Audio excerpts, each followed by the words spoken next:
फिर जूने का होता है, फिर हम लोगों का होता है। ऐसा ही नासिक में, ऐसा भी त्र्यंबक में। तो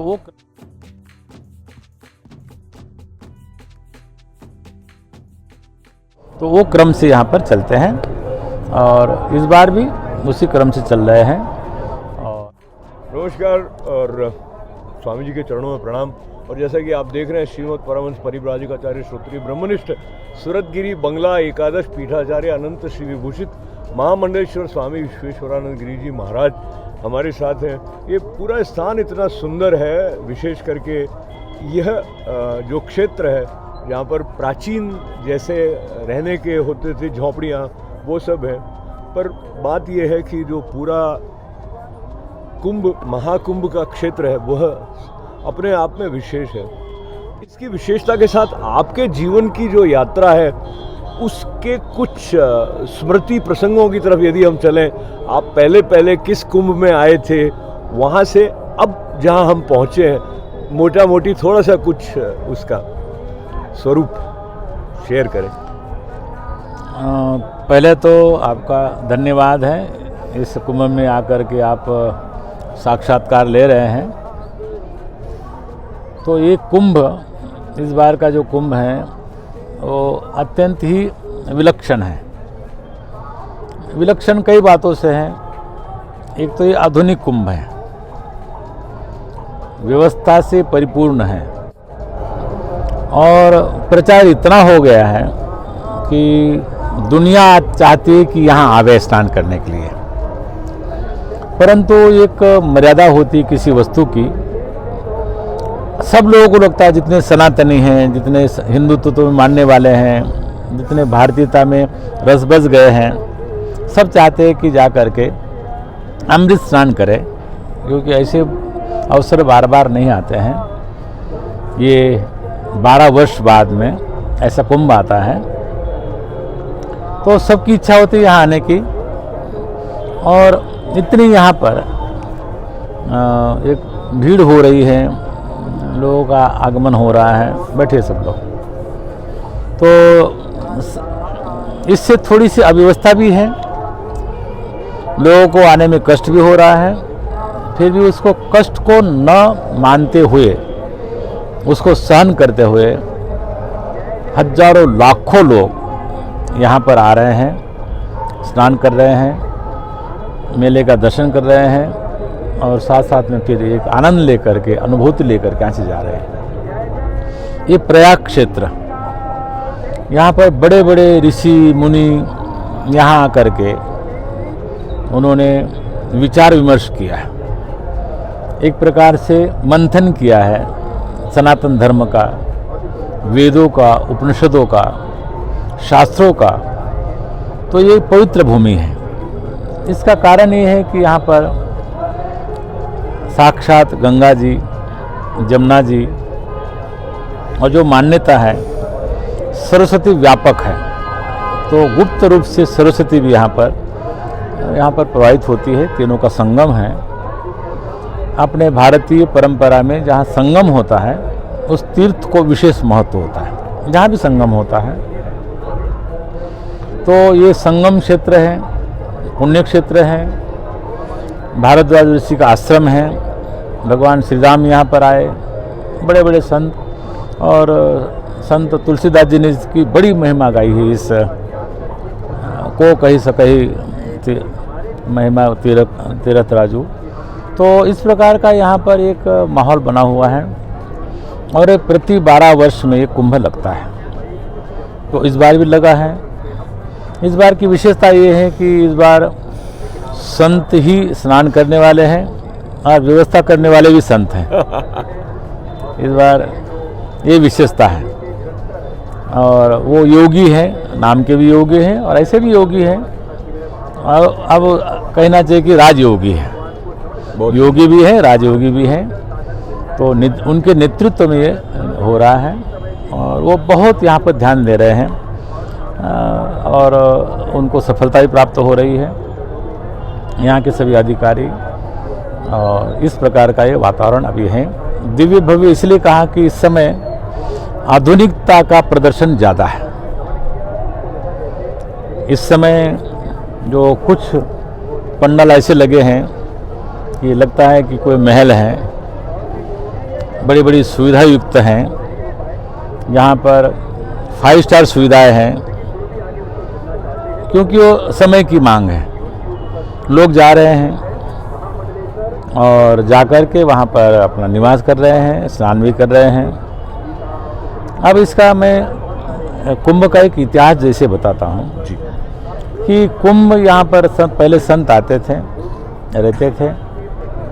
हमारे यहाँ पर 2 परंपरा है, हमारे सन्यासियों में 2 परंपरा है। एक है परमहंस सन्यासी और एक है नागा सन्यासी। नागा सन्यासी का तात्पर्य ये है कि जो नागा होते हैं ये धर्म की रक्षा शस्त्र से करते हैं।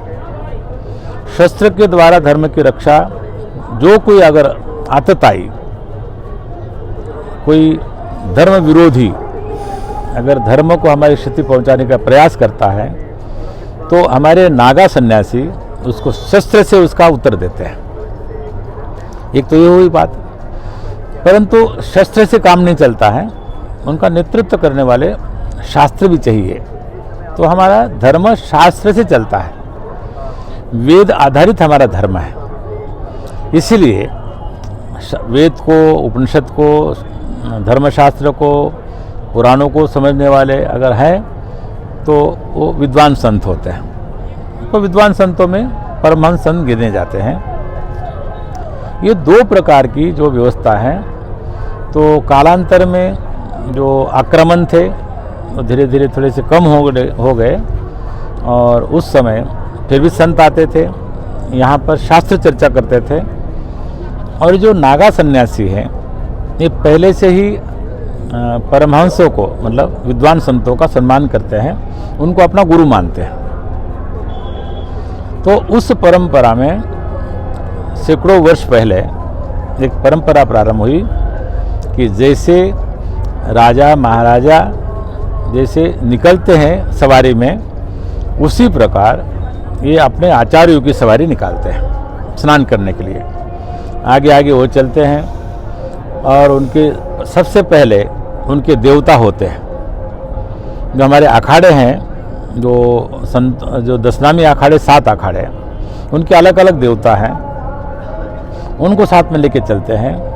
और उनके शस्त्र हैं जो उसको भाला बोलते हैं, उसको भाले को और उनके देवताओं को पहले स्नान होता है और उसके बाद में आचार्य का स्नान होता है।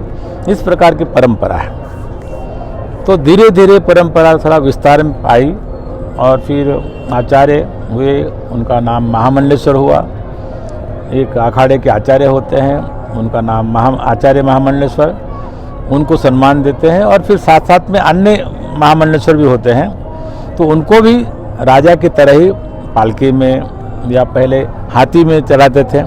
फिर हाथी इतने मिलते भी नहीं थे, थोड़ा सा हाथियों की समस्या भी हो गई, तो अब वो अपने रथों में जाते हैं और स्नान करते हैं। उसकी पूरी व्यवस्था मेला प्रशासन करता है और उस मेला प्रशासन में फिर आप उसको आगे बढ़ाते रहेंगे। तो ये धीरे धीरे थोड़ा सा बढ़ते गया।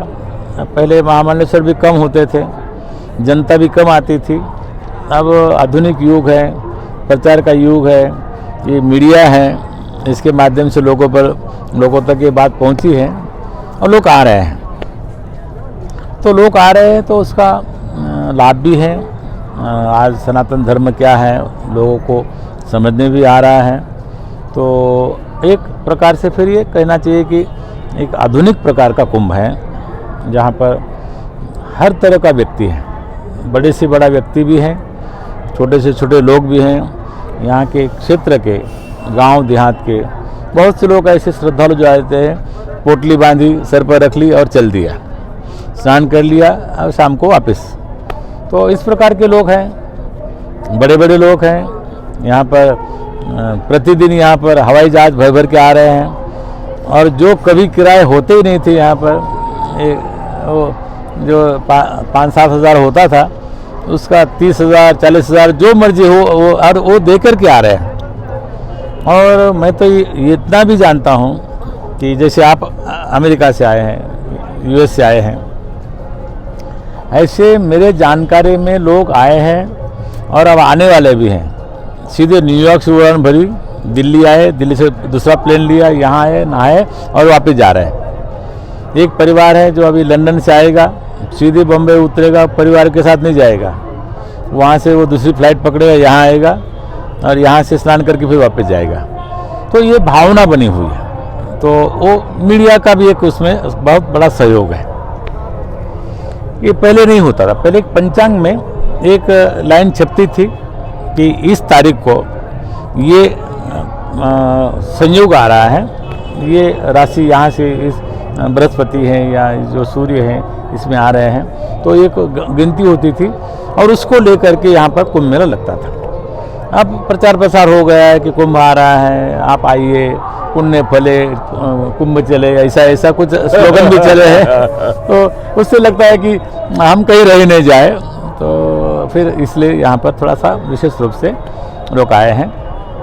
दूसरा, अब रही दूसरी बात जो आपने प्रश्न किया कि आपका अनुभव। जी सर। तो आपको, आपके जानकारी के लिए, आपके दर्शकों की जानकारी के लिए, मेरा ये 5वां कुंभ मेला है। अरे वाह। सबसे पहले सन 77 में मैंने यहाँ पर कुंभ मेला किया था। उस समय मैं यहाँ पर कार्य करता था, मतलब कैंप कैसे लगाना है, कितने लोग आएंगे, उनकी क्या सुविधा होनी चाहिए, उसके लिए मैं यहाँ पर आया था। और उस समय हमने यहाँ पर कैंप लगाया था और कैंप की व्यवस्था भी की थी। फिर 12 साल बाद में वरिष्ठ कार्यकर्ता हुआ। तो सन 89 में फिर यहाँ पर 12 वर्ष बाद में फिर एक कुंभ आया। तो उस समय मैं वरिष्ठ कार्यकर्ता था, तो मैंने कैंप लगवाया, मतलब आया मेरे निर्देशन में, यहीं पर कैंप लगता है जिसको शिविर बोलते हैं। हमारे सूरतगिरी बंगला कनखल के नाम से, संन्यासाश्रम विलेपाले के नाम से ये यहाँ पर कैंप लगता था। पहले यहाँ हमारे गुरुजी का नाम था स्वामी महेश्वरानंद जी महाराज, उनके नाम से भी कैंप लगा। तो उस समय मैंने यहाँ पर कैंप लगाया था और उस समय भी थोड़ा सा इससे विस्तार हुआ था। फिर आया 2001, तब तक मैं पद पर आ चुका था। हमारे गुरुजी ने मुझे 95 में 95 में मुझे गद्दी सौंप दी थी।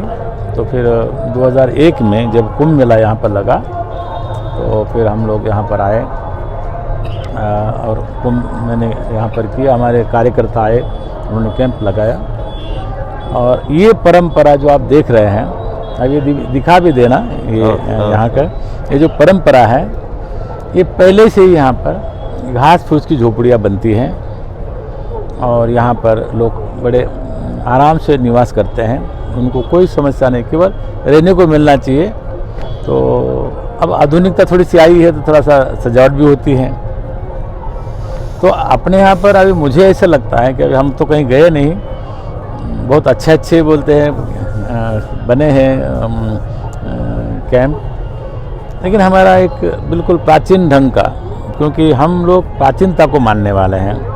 एक कुंभ भी जो हो रहा है, ये प्राचीनता को लेकर के ही है। इसमें हमारी जो परंपरा है उसी अनुसार ये कुंभ मेला हो रहा है, कुछ व्यवस्थाएं बदलती हैं। तो सन 2001 में भी सब ठीक ठाक रहा, तब तक बहुत शोर शराबा नहीं था। और उसके बाद में ये 2013 का कुंभ मेला आया, वहाँ तक भी सब ठीक ही चल रहा था। 2013 में यहाँ की व्यवस्था दूसरी सरकार थी, उनके हाथ में थी। फिर भी कोई सरकार हो, मेला अपने स्तर पर चलता रहता है, क्योंकि ये जो परंपरा है, जो अंग्रेज थे यहाँ पर, वो भी उसको नहीं खत्म कर पाए। यहाँ पर मुगल थे, तब भी ये परंपरा नहीं खत्म हुई, तब भी चलती रही। पहले थोड़े से आपस में कुछ क्लेश होते थे, झगड़े होते थे, स्नान कौन करेगा पहले। तो अब पेशवा के समय में एक निर्णय हुआ, अंग्रेजों ने निर्णय कर लिया कि जिसका मुख्यालय जहाँ है वो वहाँ पर पहले स्नान करेगा। तो जैसे मैं जिस अखाड़े से संबंधित हूँ, श्री पंचायती महानिर्वाणी अखाड़ा, उनका जो मुख्यालय है यहाँ दारागंज में है, इसलिए प्रथम स्नान हमारे अखाड़े का होता है, मतलब हम लोगों का होता है।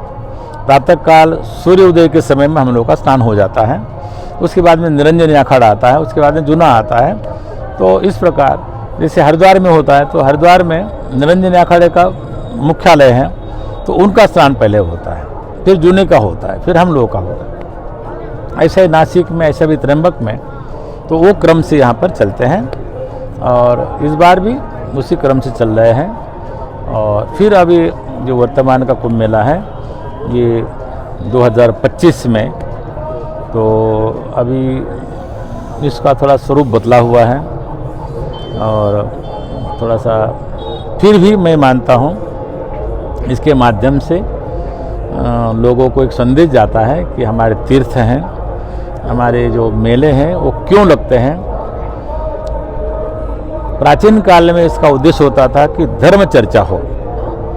दक्षिण भारत, उत्तर भारत, पश्चिम भारत, पूर्वी भारत, सभी लोग आकर के यहाँ पर वहाँ क्या चल रहा है, क्या होना चाहिए, क्या कोई गलत तो नहीं हो रहा है, सही दिशा में अपना धर्म जाना चाहिए, इसलिए वो यहाँ पर आते थे, शास्त्र चर्चा कर चलते थे और शास्त्र चर्चा करके फिर अपने अपने जगह जाते थे।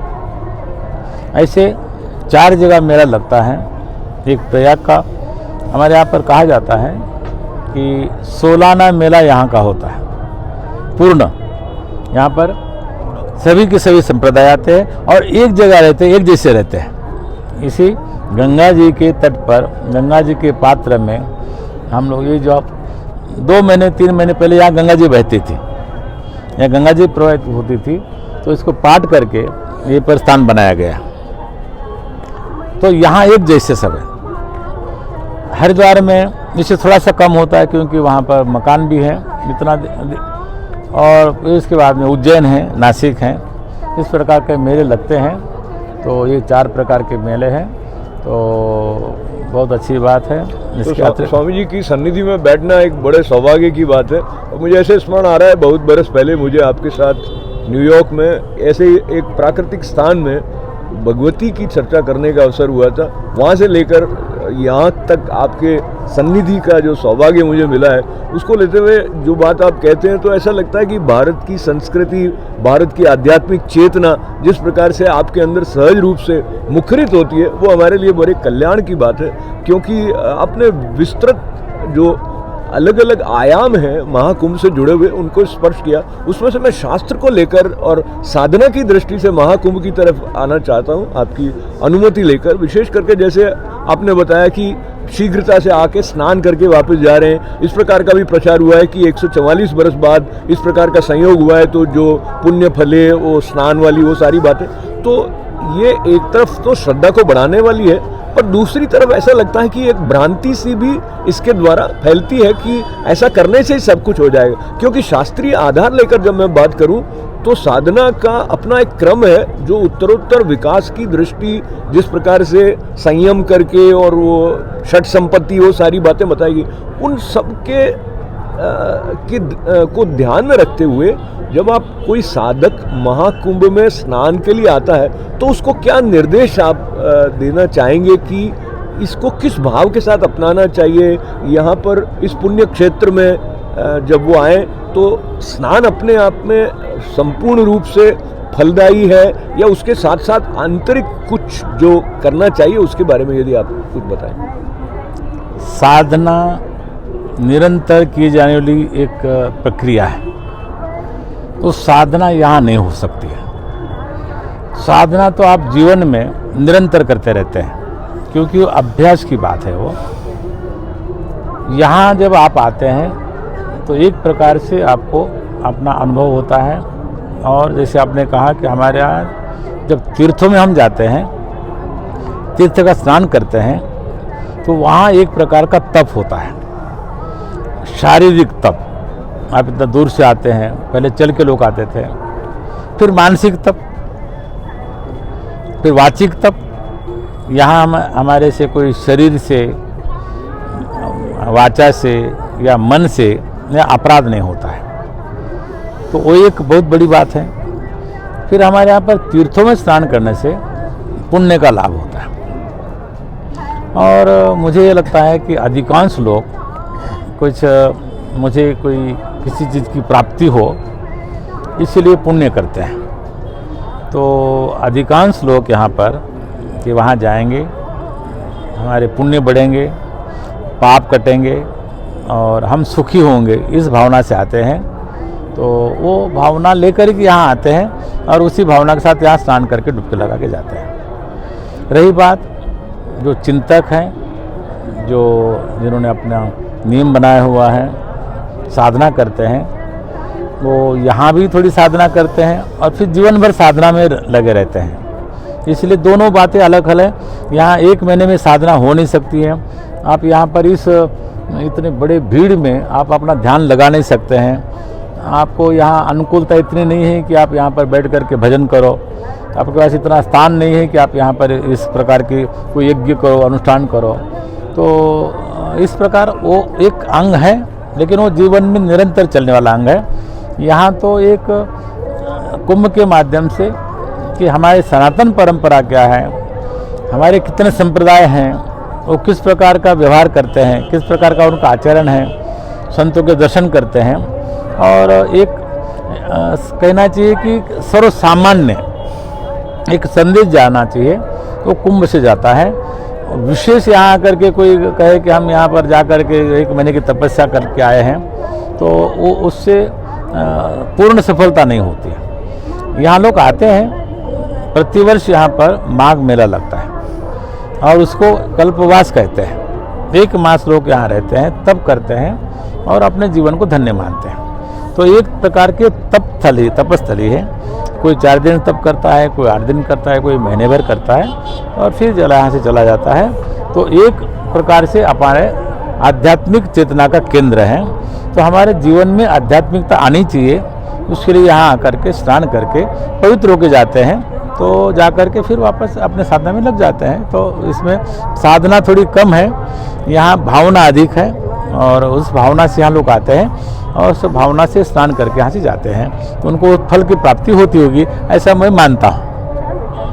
ये जो श्रद्धा है, इसको लेते हुए मैं आपकी संधि का लाभ विशेष रूप से साधना की दृष्टि से इस स्थल से जब लेने की तरफ बढ़ रहा हूँ, तो आपके अपने जीवन के अनुभव में हम ऐसा मानते हैं कि स्थान विशेष इस प्रकार के स्पंदन रखता है जो आपको भीतर से परिष्कृत करने में सहायक होते हैं। तो प्रयागराज भी उस दृष्टि से बड़ा महिमावान स्थल है।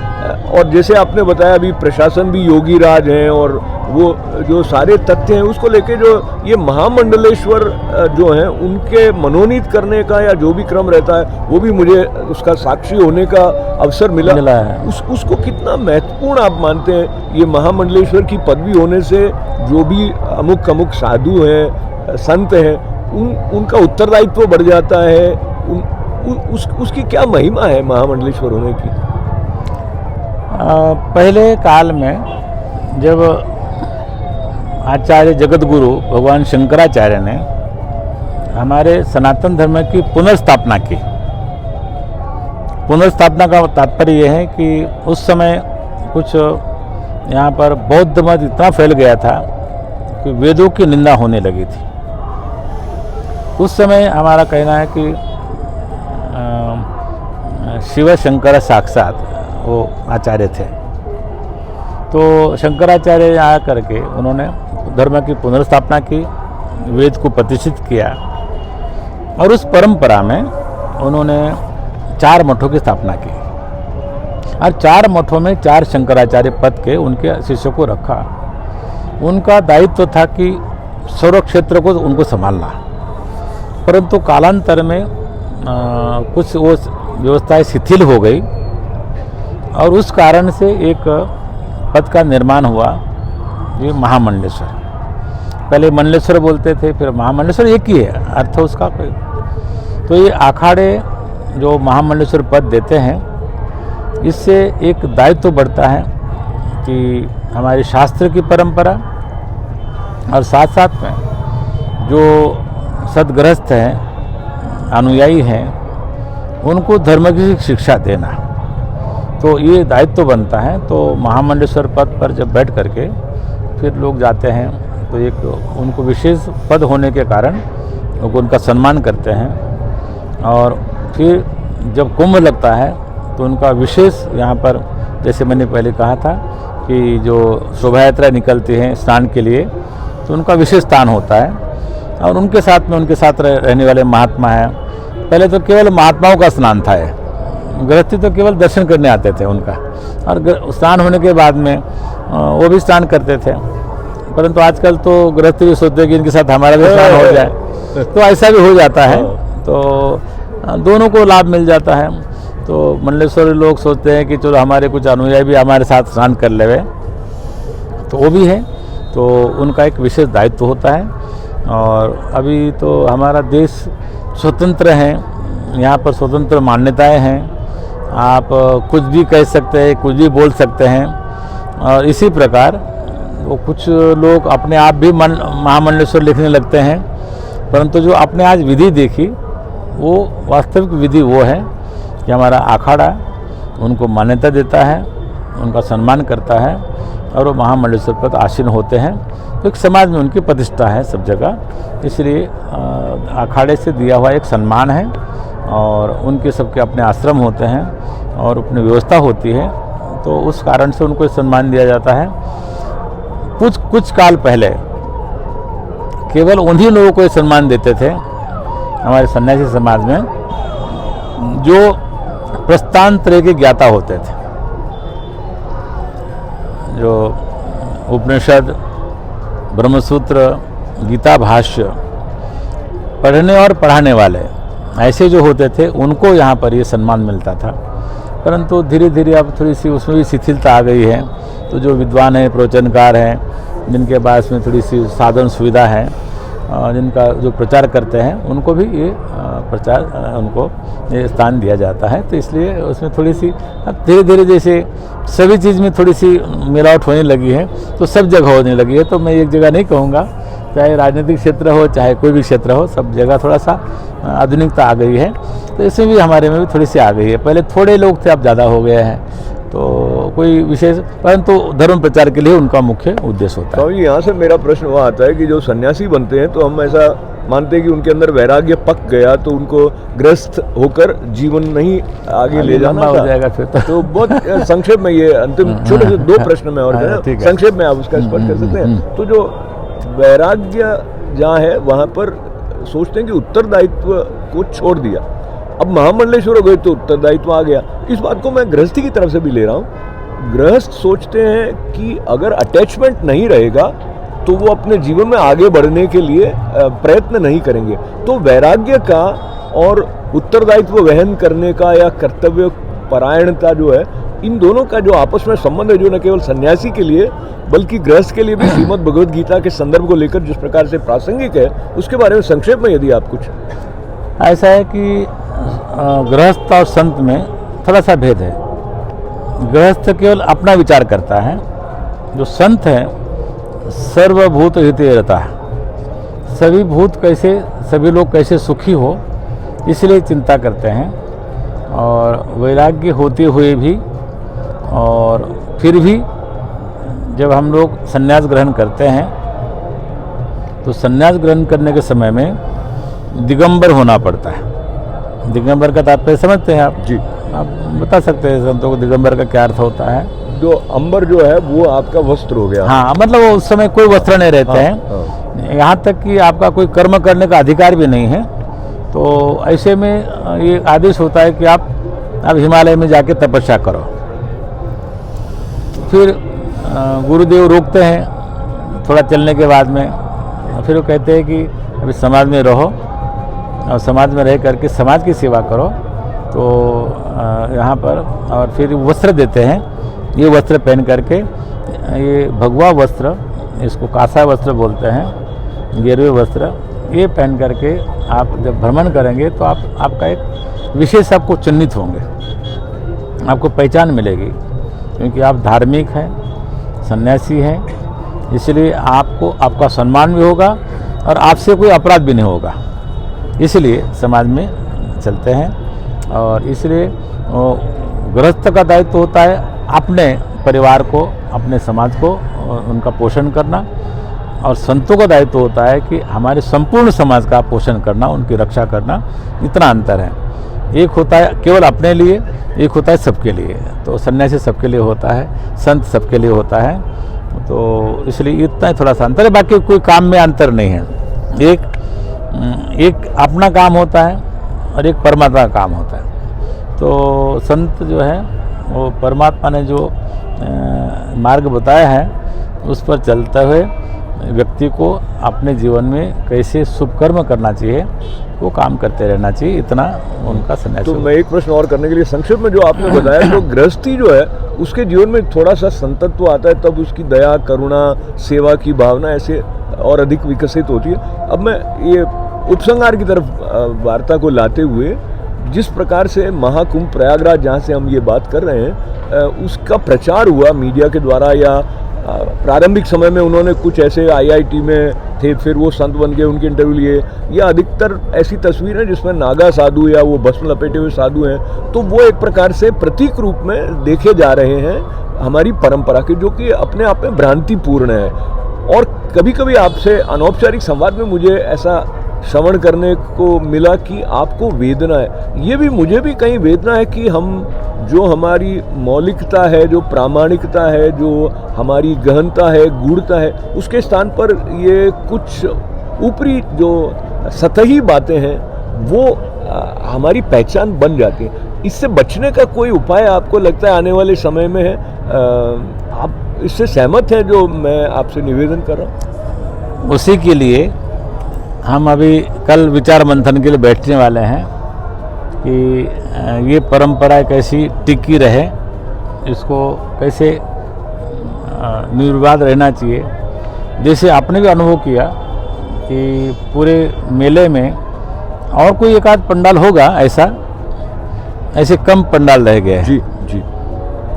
कोई ये परंपरा चलती रहनी चाहिए, उसके लिए हम लोगों को प्रयत्न करना चाहिए। जो मीडिया है, जो आधुनिक, जो बहुत ज़्यादा कुछ ऐसे अति उत्साही कुछ लोग हैं, वो मीडिया में आकर के कुछ बातें कहते हैं। जैसे 144 साल का प्रचार हुआ, वो भ्रमित करने वाला है। अब ये है कि शासन है, वो भी सोचता है कि ज़्यादा से ज़्यादा लोग आवे, हमारा नाम हो, वो अपनी जगह पर ठीक है। और मीडिया की एक बात ऐसी है कि जो आपने कही, दूसरे ने उसको सोचा नहीं, आपकी बात उसने कही, उसने उसको कही, उसको और वहाँ गए, तो उसको पता ही नहीं कि कहाँ से बात निकली। जो पुण्य फले और कुंभ चले। वो अभी मेरे पास 2 दिन पहले एक पत्रकार आए थे, बोले हमने वो बात दी थी। वो तो बेचारा कहीं रह गया, वो उसको कुछ पता ही नहीं है। तो बड़े बड़े पोस्टर लगे हैं। तो ये संतों का मेला है, ये श्रद्धावान का मेला है, ये प्रदर्शन नहीं है। यहाँ आकर के किसी प्रकार की अनर्गल बातें न हो, शुद्ध भावना से आना चाहिए, शुद्ध भावना से जाना चाहिए। और मेरा दूसरा भी है कि हम कम से कम जिस क्षेत्र में आ रहे हैं, जिस प्रयाग में, जिस संगम में हम स्नान कर रहे हैं, क्या उसमें इतनी पवित्रता है, रह गई है? क्या हमारी नदियाँ सुरक्षित हैं? क्या हमारे तीर्थ सुरक्षित हैं? इस पर भी हमें ध्यान देना चाहिए। परंतु हम आए, हमने पुण्य कमाया, हम चल दिए, गंदगी कर दी, यहाँ पर कूड़ा डाल दिया, कचरा डाल दिया। तो हम ये भी सोचना चाहिए कि वो तीर्थ भी कब तक हमारा बोझ सहेंगे। तो ये हमारी पीड़ा है। तो मूल भावना ये है कि यहाँ आए और तीर्थत्व हो।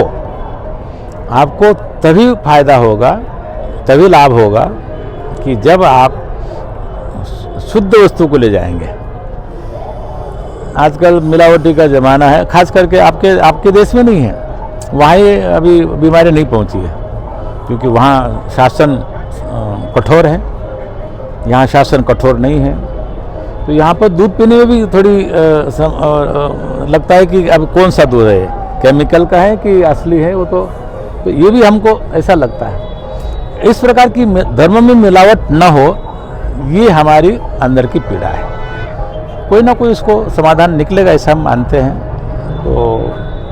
तो बहुत बहुत धन्यवाद स्वामी श्री विश्वेश्वरानंद गिरी जी महाराज का, शुद्धि की बात के साथ में बुद्ध होने वाली, प्रबुद्ध होने वाली और आध्यात्मिक चेतना के सतत सक्रिय सशक्त प्रवाह के लिए समर्पित महामंडलेश्वर जी के चरणों में बारंबार कृतज्ञता के साथ प्रणाम।